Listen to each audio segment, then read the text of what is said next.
diretamente do trono, Pai, que não seja aquilo que nós queremos ouvir, mas aquilo, Pai, que o Senhor quer palestrar os nossos corações nesta noite. Pai, ser conosco, se possível, salva almas, batiza com o Espírito Santo, realiza a tua vontade, realiza o teu querer, e nós te damos honra e glória nesta noite, em nome de Jesus, amém e amém.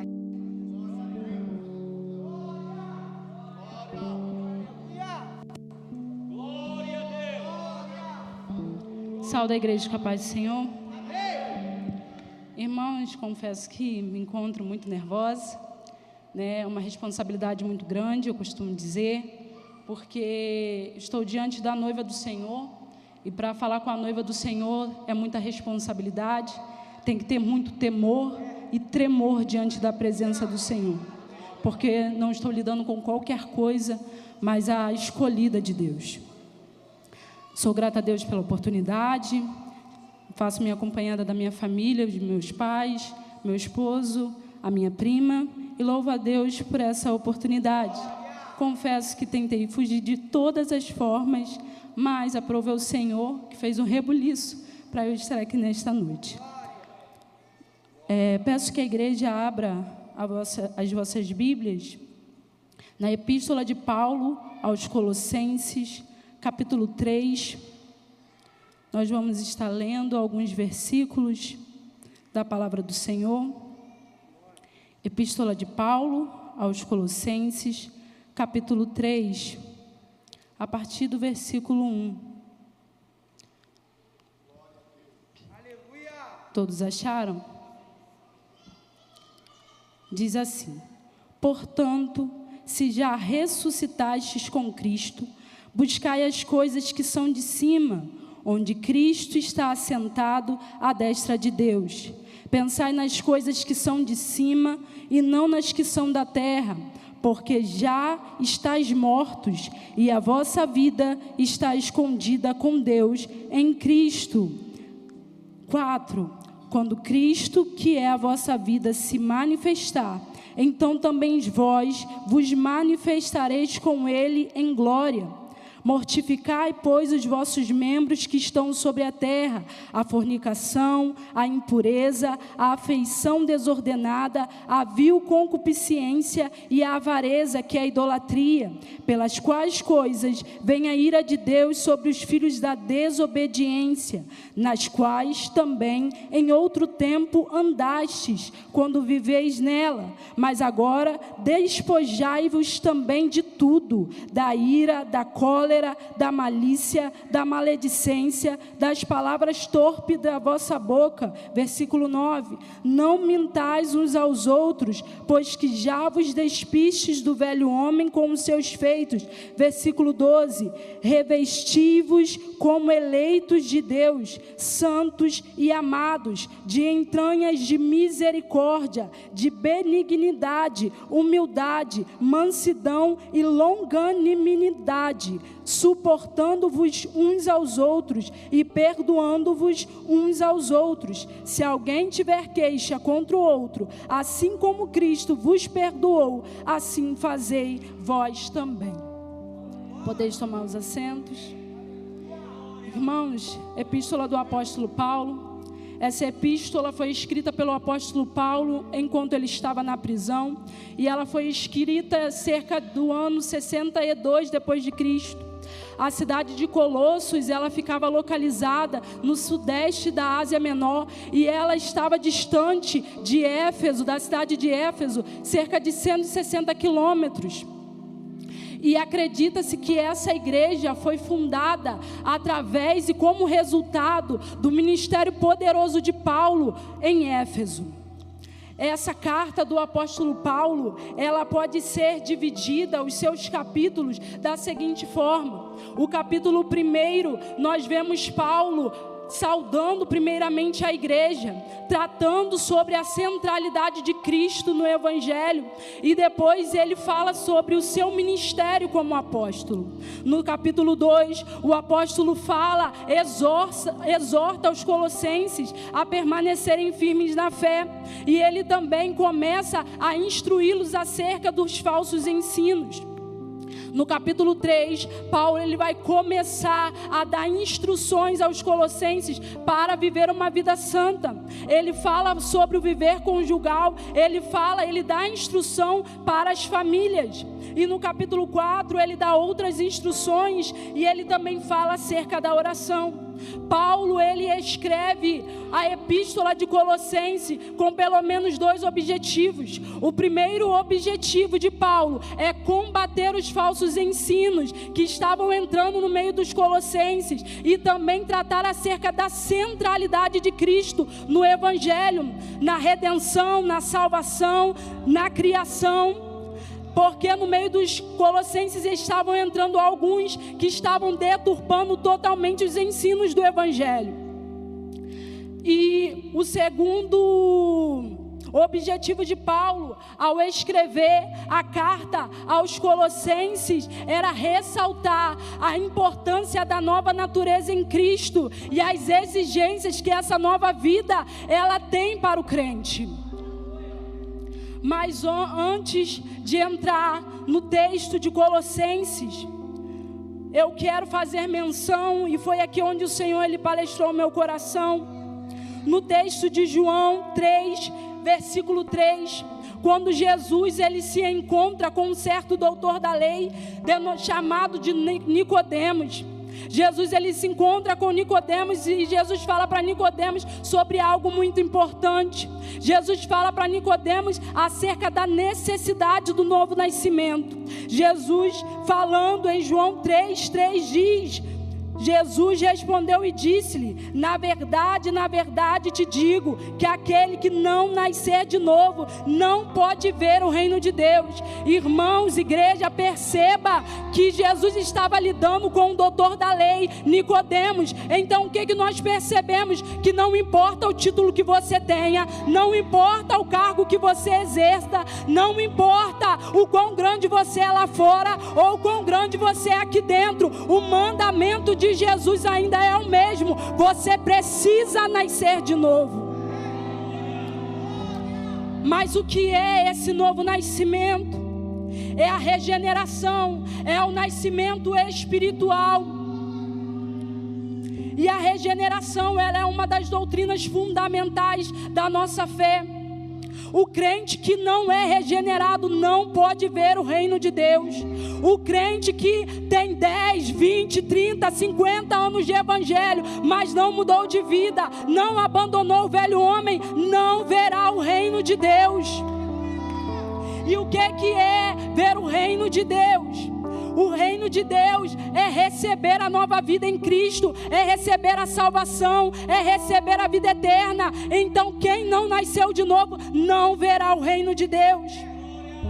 A regeneração, ela é uma transformação completa na vida da pessoa.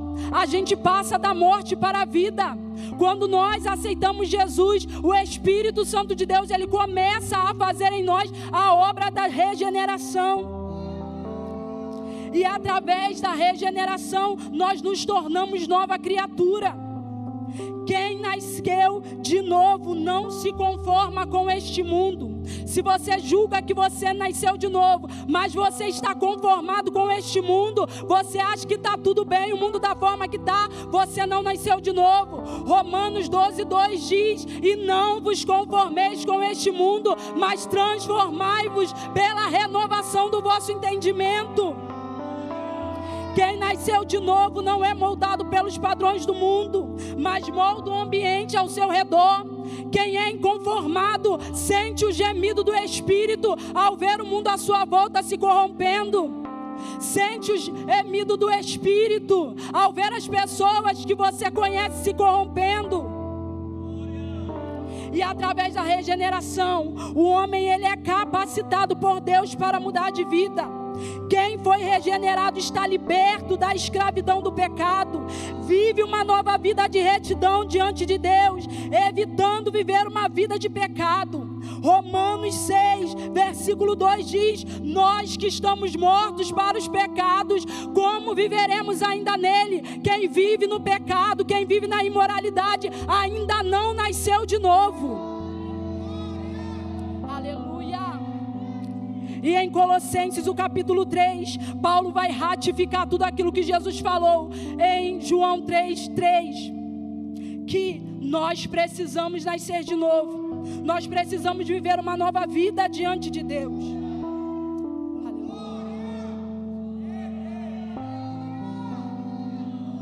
No versículo 1, Paulo diz, a qual nós lemos: portanto, se já ressuscitastes com Cristo, como eu bem falei logo atrás, quando nós aceitamos a Jesus, quando nós levantamos as mãos, quando você se arrependeu dos seus pecados e você aceitou Jesus no seu coração, então o Espírito Santo de Deus, Ele começou a fazer morada em você, e então Ele começou em você a obra da regeneração. E neste momento, e também com o batismo, quando nós nos batizamos e nós somos sepultados com Cristo, nós morremos para Ele, para os pecados, e quando nós levantamos, nós estamos sendo ressuscitados com Cristo para viver uma nova vida.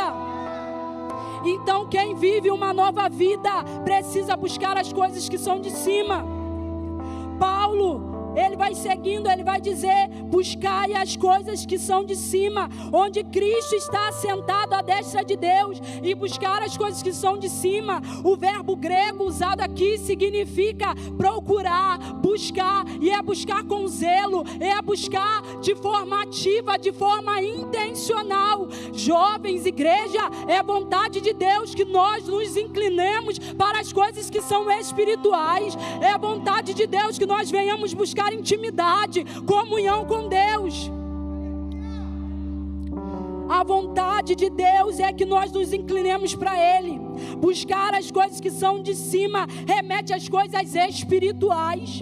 Em Filipenses, o capítulo 4, versículo 8, Paulo nos ensina a como medir as coisas que nós nos atentamos, as coisas que vemos, que pensamos. Paulo diz: quanto ao mais, irmãos, tudo que é puro, tudo que é honesto, tudo que é de boa fama, tudo que é verdadeiro, se há alguma virtude, se há algum louvor, nisso pensai. Então Paulo está mandando nós exercitarmos a nossa mente, a buscarmos pelas coisas que são de Cristo, a buscarmos pelas coisas que são espirituais. Igreja, Deus palestrava no meu coração que nos nossos dias, no nosso meio, tem entrado um relativismo terrível no meio da igreja, onde nada tem nada a ver mais, onde tudo não tem nada a ver, que você pode ver o que você quiser, que você pode ouvir o que você quiser, que você pode ver séries, filmes que passam imoralidade, adoração ao próprio demônio, e que isso não tem nada a ver. Mas em Mateus capítulo 6, versículo 22, se não me falha a memória, diz que os olhos são a candeia do corpo, e que se os seus olhos forem bons, todo o seu corpo será luminoso. Então cuidado com aquilo que você tem colocado diante de você. Quer ter uma vida espiritual saudável, quer buscar as coisas que são de cima, comece a pensar e examinar nas coisas que você tem visto. Aleluia, Jesus. Esse relativismo que está entrando no meio da igreja é ardis de Satanás. Porque hoje o que é pecado para mim não é mais pecado para você. Porque hoje o que é pecado para o outro não é mais pecado para mim. Mas isso, igreja, é errado. É ardis de Satanás. Porque a minha Bíblia continua dizendo que pecado ainda é pecado, que pecado é uma afronta ao nosso Deus, e pecado ainda leva o homem para o inferno. No versículo 2, Paulo diz: pensai nas coisas que são de cima e não nas que estão na terra. Irmãos, é bem verdade, igreja, que nós estamos no mundo. E nós, por estarmos no mundo, nós precisamos realizar algumas coisas. E aqui Paulo não está proibindo a gente de realizar as coisas do nosso cotidiano, não. Nós podemos estudar, nós podemos fazer faculdade, nós podemos trabalhar. Mas o que Paulo ele está falando é que essas coisas não podem nos sufocar. Essas coisas não podem tomar todo o espaço do nosso coração. Lembra do que Jesus falou para Marta? Marta estava atarefada com muitas coisas, mas Jesus diz para ela: Marta, uma coisa só é necessária. 2 Timóteo capítulo 2, versículo 4 diz: ninguém que milita se embaraça com negócio algum desta vida, a fim de agradar aquele que o alistou para a guerra. Paulo aqui não está dizendo que nós não devemos, que nós não podemos. Não, ele só está falando que nós devemos ter cuidado, que nós devemos nos inclinar para aquilo que é a nossa prioridade. E qual é a prioridade da igreja? A prioridade da igreja ainda é morar no céu. Aleluia. Talvez você esteja vivendo uma vida sem paz. Talvez você esteja vivendo uma vida atribulada. Mas porque você está se embaraçando com muitas coisas e você está se esquecendo daquilo que é necessário. Busque as coisas espirituais. Busque o céu. Jesus tem mais para você. Aleluia, Jesus. Oh, glória. No versículo 3, Paulo continua dizendo: porque já estáis mortos e a vossa vida está escondida com Cristo em Deus. Porque já estáis mortos. A frase já estáis mortos ou já morreis fala da transformação radical. É uma transformação que é fundamental na vida do crente. A nossa antiga vida, que é marcada pelo pecado e pela morte, foi substituída pela nossa união com Cristo, pela nossa nova vida com Cristo. Gálatas 2, versículo 20 diz: portanto, já estou crucificado com Cristo, e vivo não mais eu, mas Cristo vive em mim. E agora que vivo na carne, vivo na fé do Filho de Deus, o qual me amou e se entregou a si mesmo por mim. Nós já estamos mortos para o pecado, igreja. E Paulo, em 1 Coríntios 6, versículo 11, falando aos coríntios, mas também acerca de nós, ele diz: mas vós já estáis lavados, mas vós já estáis purificados, mas vós já estáis santificados. Oh, aleluia, Jesus. Glória a Deus. A vida que agora vivemos é segundo a vida de Cristo.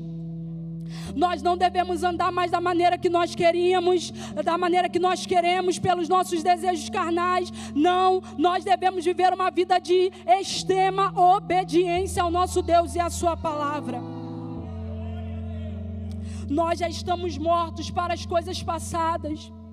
Em Romanos 8, versículo 5, Paulo diz: porque os que são segundo a carne inclinam-se para as coisas da carne, mas os que são segundo o Espírito para as coisas do Espírito.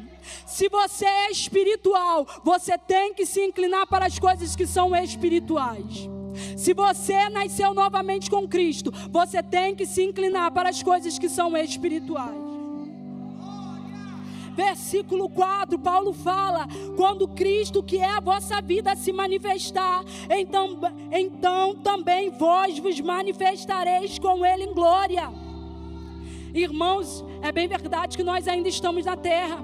E por estarmos na terra, o pecado, ele nos rodeia. O pecado, ele nos aflige. Nós vivemos cercados pelos pecados, pelos maus desejos. Mas há uma esperança, porque quando Cristo se manifestar, esse corpo que é corrompido, esse corpo que é caído, vai se revestir da imortalidade. E o nosso corpo vai ser transformado em um corpo de glória.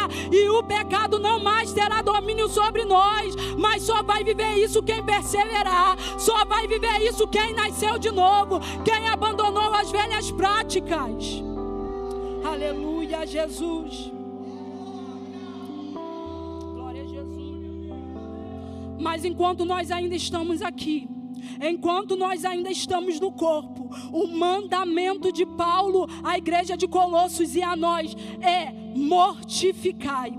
Versículo 5: mortificai, pois, os vossos membros que estão sobre a terra: a fornicação, a impureza, a afeição desordenada, a vil concupiscência e a avareza, que é a idolatria. Paulo está dando um mandamento a eles. Paulo está falando para ele: olha, considerem os vossos corpos como morto para essas coisas. E quando Paulo ele está falando aqui e ele usa essas 5 paixões, Paulo ele usa este termo falando que aquelas paixões eram partes do corpo, como se fossem partes do corpo. E então Paulo, ele começa a listar esses 5 vícios. A fornicação é imoralidade. O que é a fornicação ou a imoralidade? Vem do grego porneia e significa imoralidade sexual. É qualquer prática sexual indevida. É qualquer prática sexual que não agrada a Deus, que vai contra os princípios da palavra de Deus, os seus princípios morais e espirituais que Ele estabeleceu para o seu povo. É a fornicação, é o adultério. Irmãos, é o pecado terrível diante de Deus. E Deus, Ele vai cobrar a juventude. O sexo é para o casal dentro do casamento. Qualquer prática sexual fora disso é pecado e é afronta ao nosso Deus. Paulo, ele vai tratar sobre a impureza. E a impureza é uma forma de contaminação moral ou cerimonial. A impureza é aquilo que contamina o coração, contamina a mente. Não é necessariamente um ato consumado, mas é os maus pensamentos que ferem a santidade de Deus. A impureza, ela também pode se manifestar nos sentimentos, nas palavras, nas ações. O exemplo de impureza é o orgulho, é a inveja, é a hipocrisia, é a mentira. Deus, Ele vai cobrar quem diz que nasceu de novo e continua mentindo. Quem diz que nasceu de novo, mas é hipócrita. Deus, Ele te conhece. Deus, Ele te sonda. A igreja não tem como saber da tua vida no teu interior, mas Deus, Ele conhece. Aleluia.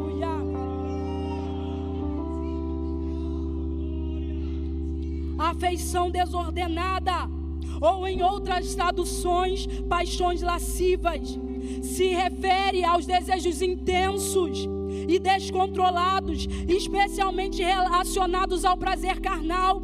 Vil concupiscência ou desejos malignos são as intenções e pensamentos maldosos que geram ações pecaminosas. Isso não é para estar no meio do povo de Deus. Isso não é para estar no meio da igreja. Nós fomos lavados, como diz 1 Coríntios 6:11, já estáis lavados, já estáis santificados, já estáis justificados. Isso não é coisa para a igreja. Aleluia, Jesus. A avareza, que é a idolatria, é o desejo excessivo por acumular riquezas, bens ou dinheiro. 1 Timóteo 6:10 diz que o amor ao dinheiro é a raiz de diversos males, e por causa disso muitos têm se transpassado e têm se desviado da fé.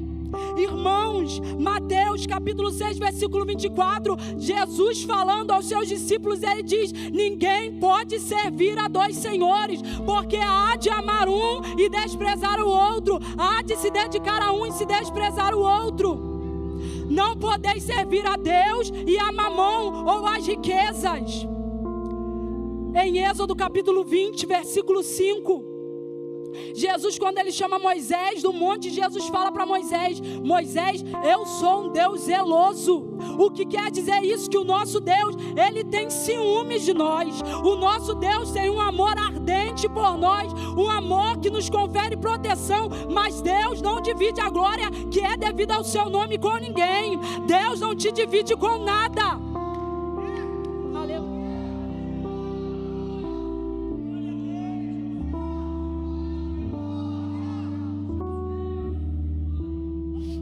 Deus, ele não divide a glória que é devida ao seu nome com ninguém, igreja. Aleluia.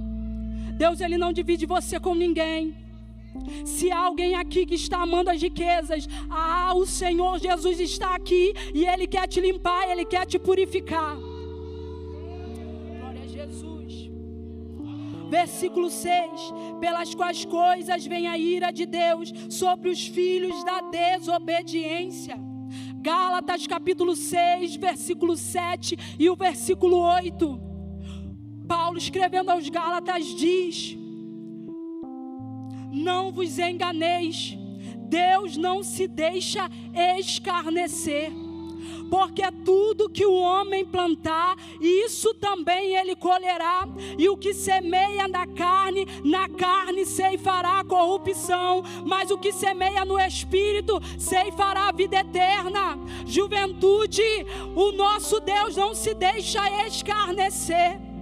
Não tem como zombar do nosso Deus. Talvez você esteja aqui e esteja escondendo algo do pastor, esteja escondendo algo da liderança, mas olha, você não consegue esconder nada diante de Deus. O salmista no Salmo 139, ele diz: para onde me irei da tua presença? Se eu fizer no Sheol a minha cama, ainda assim o Senhor estará comigo. Não tem como se esconder de Deus, juventude. Não tem como pecar e encobrir o pecado e achar que Deus não irá cobrar. Ainda que o homem não cobre, ainda que o homem não saiba, Deus, Ele irá cobrar. Deus irá requerer. Mas há uma esperança para aquele que se arrepende. Provérbios 28, versículo 13 diz: aquele que confessa e deixa, alcança misericórdia. Confesse e deixe, porque você vai alcançar misericórdia da parte de Deus. Versículo 7: nas quais também em outro tempo andastes, nas quais viveis nela. Todos esses 5 vícios que Paulo, ele cita aos colossenses, eram vícios que os colossenses, eles conheciam bem. Eles sabiam como eles andavam na sua antiga vida. E nós também, igreja. Tudo isso outrora fazia parte da nossa vida, mas hoje não deve fazer mais. Isso que antes nos dominava, não deve nos dominar mais. E enquanto eu estava lendo, eu comecei a pesquisar também e a perceber que os 5 vícios que Paulo ele cita aqui são aqueles que estão mais em evidência, que a gente costuma falar mais, mas Paulo, ele nos versículos seguintes, no versículo 8, ele vai citar também outras coisas, porque como esses pecados, os primeiros, são mais citados, nós achamos que são pecados maiores, e nós achamos que os nossos pequenos erros, as nossas pequenas atitudes, que são erradas diante de Deus, não tem nada a ver, que Deus não leva em conta, que Deus não se importa com isso, mas Deus, Ele se importa sim. Versículo 8: mas agora despojai-vos também de tudo, da ira, da cólera, da malícia, da maledicência, das palavras torpes da vossa boca. Não mintais uns aos outros, mas agora vos despojeis. Quando Paulo ele está falando vos despojar, Paulo está querendo dizer realmente tirar alguma coisa, afastar alguma coisa, realmente arrancar alguma coisa.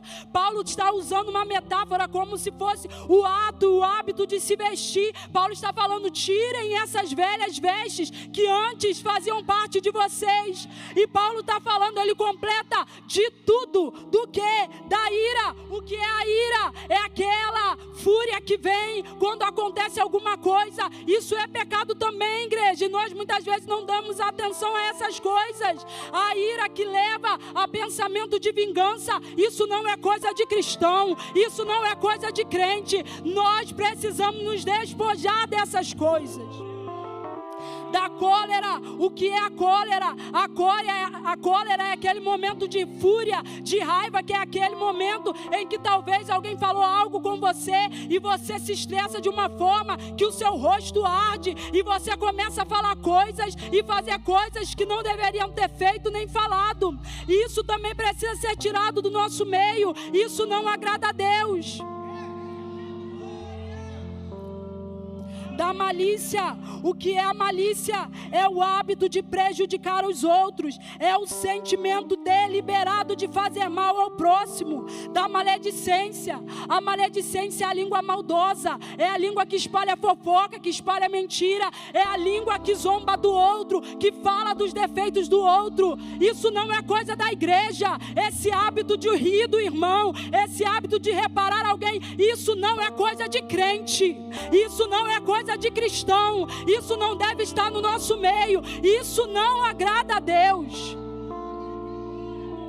Das palavras torpes da vossa boca. A palavra torpe significa algo podre, algo corrompido, algo que está estragado. É aquelas palavras que você falava outrora, quando você estava lá no mundo. É os palavrões que você falava e que hoje, mesmo na igreja, você quer continuar falando também. Mas Jesus manda dizer para você nesta noite: é noite de tirar isso da sua vida, porque isso não te pertence mais. Ficou lá atrás, morreu com o velho homem. Versículo 9, igreja: não mintais uns aos outros, pois que já vos despistes do velho homem com os seus feitos. Irmãos, o nosso Deus é um Deus de verdade. Não há nele nenhum tipo de mentira, nenhum tipo de engano. O nosso Deus, Jesus, é aquele que em Apocalipse, capítulo 3, versículo 7, ele se apresenta a João se denominando como aquele que é santo, aquele que é verdadeiro. Não há em Jesus mentira. Nós somos filhos de Deus. A mentira é de Satanás. João 8:44 diz que Satanás é o pai da mentira, porque ele é mentiroso desde o princípio. Mas Jesus nos chama para sermos imitadores dele. E se Jesus é a verdade, ele quer que você ande com a verdade também. E se Jesus é a verdade, ele quer que você fale a verdade também. Aleluia, Jesus, tu és santo. Então, se você tinha um hábito de mentir antes de aceitar a Jesus, hoje é a noite de você pedir a Jesus para retirar isso de você. Ah, não, mas é só uma mentirinha, não tem nada a ver. A mentira é um demônio. A mentira é algo totalmente destrutivo. A mentira destrói casamentos. A mentira destrói amizades. A mentira corrompe a alma. O nosso Deus é verdadeiro. Então ande na verdade, fale a verdade, ainda que talvez tenha alguma consequência. Você é crente, fala a verdade. Você foi chamado por aquele que é a própria verdade. Aleluia. Pois Paulo acrescenta: pois que já vos despistes do velho homem com os seus feitos. É realmente, como eu falei, é retirar aquela roupa que antes fazia parte de nós. 2 Coríntios capítulo 5, versículo 17 diz assim: assim que se alguém está em Cristo, nova criatura é, e as coisas velhas já passaram, eis que tudo se fez novo. O que Paulo está querendo nos ensinar acabou. Vocês não vivem mais aquela velha vida. Vocês não vivem mais aquela maneira que vocês costumavam viver. Vocês foram chamados para algo novo. Vocês não devem estar mais apegados àqueles velhos hábitos. Não, vocês foram chamados para viver uma vida diferente. E é isso que o apóstolo Paulo ele está ensinando aos colossenses. Glória a Jesus, aleluia. Enquanto eu também estava escrevendo, o Senhor ele ia palestrando ao meu coração: juventude, igreja, que muitos perdem a luta contra a carne, contra os maus desejos, contra o pecado, porque ainda não entenderam que não é apenas o nosso mero esforço, não é por nossa própria força, pelo nosso próprio braço. Nós temos sim que fazer a nossa parte, mas o apóstolo Paulo em Filipenses capítulo 2, versículo 13, ele diz: porque Deus é o que opera em vós, tanto querer como efetuar, segundo a sua boa vontade. Então, jovem, pense no seguinte: se você quer ficar firme, se você quer ter um namoro santo, se você quer viver uma nova vida diante do Senhor, quanto mais Ele quer que você faça todas estas coisas, e então Ele lhe confere poder para você ficar firme. Glória a Jesus. E algo que nós temos negligenciado muito é a palavra.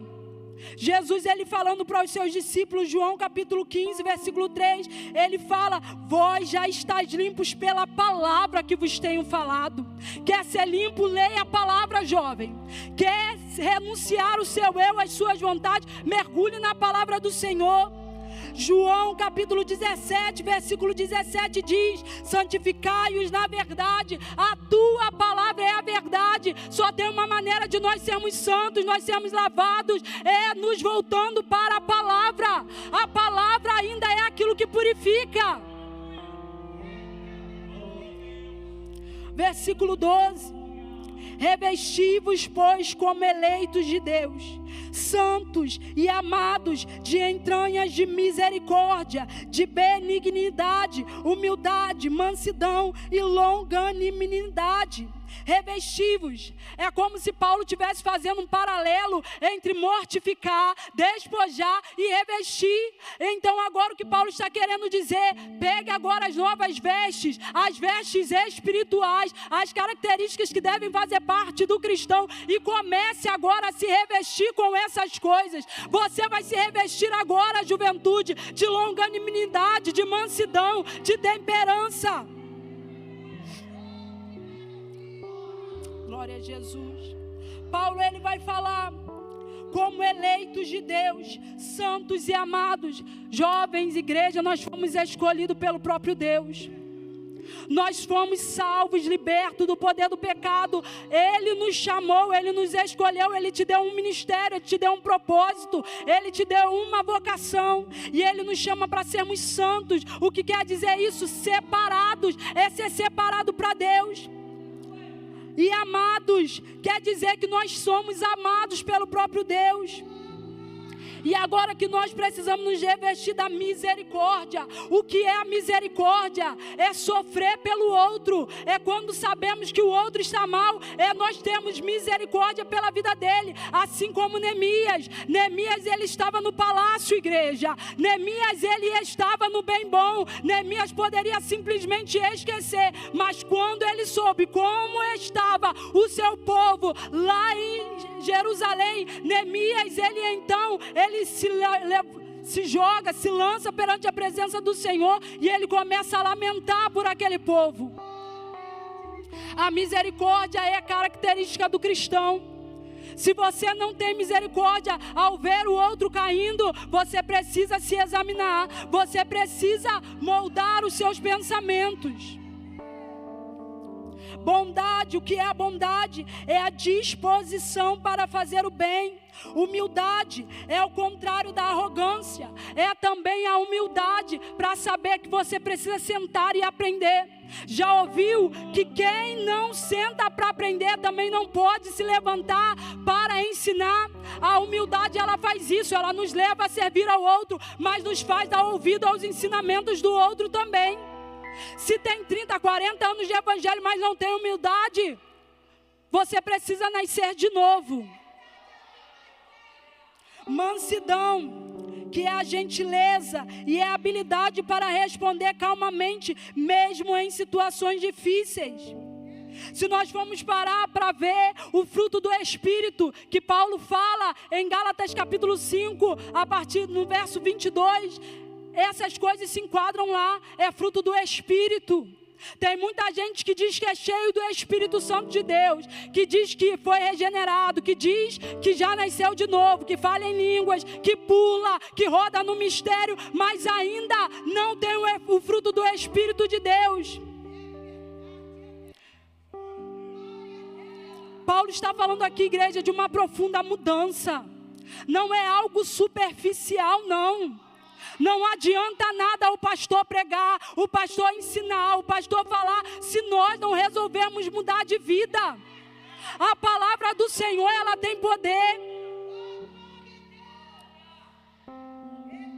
Longanimidade, o que é a paciência, é suportar e agir com paciência diante das dificuldades.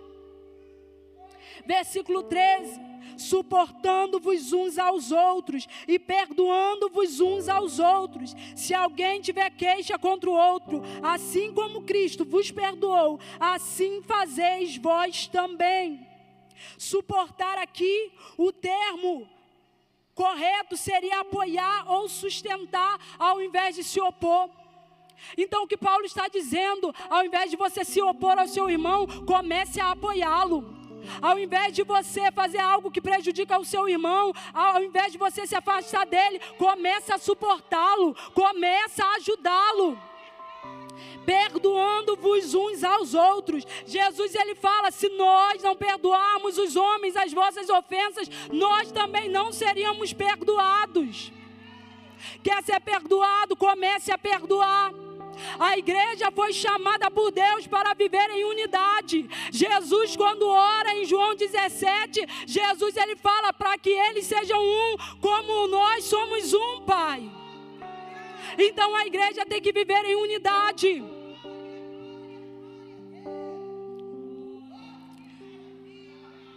E hoje é uma noite propícia, igreja.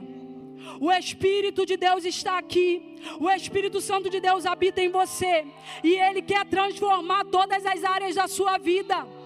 Se tem algo aqui que eu citei, que você está fazendo, que você está praticando, hoje é a noite de você renunciar. Hoje é a noite que Deus, Ele quer tratar com você. Ele quer te renovar, Ele quer te encher, Ele quer te batizar, Ele quer fazer você realmente nascer de novo. O nosso Deus está aqui. E há uma esperança para aquele que se volta para Deus com um coração sincero. Davi, no Salmo 51, ele diz que Deus não rejeita um coração quebrantado, um coração contrito diante da sua presença. Então, se você se arrepender hoje, Ele está aqui para te renovar. O Espírito Santo de Deus está aqui para derramar graça sobre a sua vida. E a graça é um favor imerecido. É certo, nós não merecemos, nós somos indignos, mas a graça dEle nos alcançou. Eu não sei como está a sua vida nesta noite. Eu não sei o que você tem feito. Eu não sei se você tem ferido a Deus com as suas atitudes, com as suas ações. Mas 1 João diz que se pecarmos, nós temos um advogado. E Ele se compadece de nós. Então nesta noite o Senhor Jesus está aqui. E Ele quer te transformar. E Ele quer ter um encontro real contigo. E Jesus, Ele quer ter intimidade com você. Então começa, jovem, começa a igreja a buscar as coisas que são de cima, a buscar as coisas que são espirituais, onde Cristo está assentado. Lute, batalhe pela sua salvação. Jesus, Ele fala que o céu, ele é tomado à força. E os que usam de violência é aqueles que conseguem entrar por ele. Mas a porta ainda continua sendo estreita. O nosso Deus ainda continua requerendo de nós santidade. O nosso Deus continua requerendo de nós separação do mundo.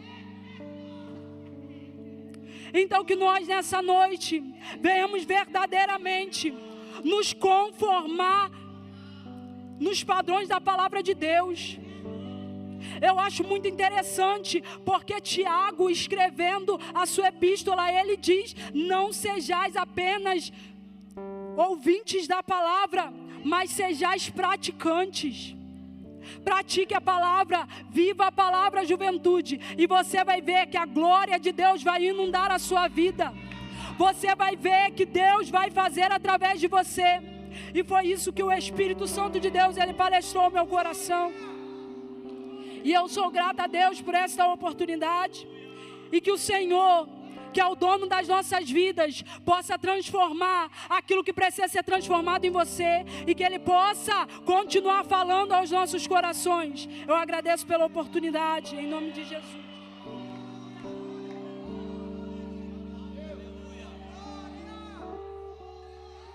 Aleluia. Que bênção, né, irmãos? Aleluia. Nós estamos sendo impactados pelo poder desta palavra. estava